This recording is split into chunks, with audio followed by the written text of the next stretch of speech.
Şimdi şöyle bir kaşık yardımıyla iyice kızdırdığım kızgın tavanın içerisine tavuklarımı alıyorum. Tavayı iyice kızdırmanız çok önemli bu noktada.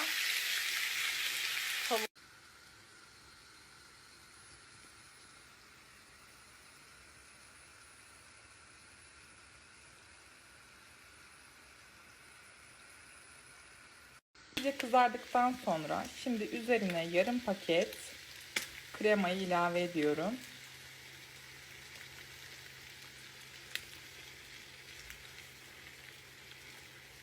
Kremayla da birlikte şöyle bir karıştırıyorum. Yaklaşık bir 4-5 dakika pişireceğim. Krema koyulaşana kadar pişirmeniz yeterli olacaktır.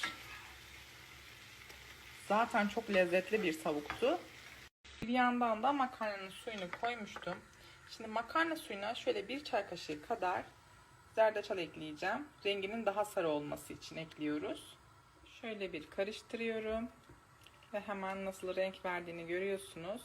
Ve tuzunu da ekledim. Şimdi içerisine yarım paket penne makarna ekliyorum.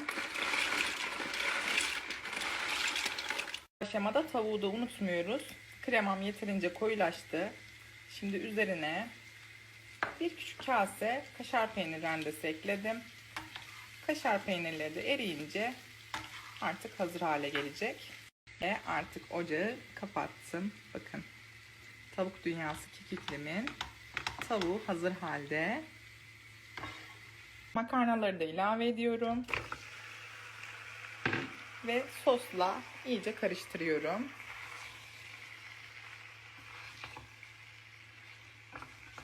Kekikli menüm hazır. Gerçekten tek kelimeyle şahane görünüyor. Enfes bir menü oldu.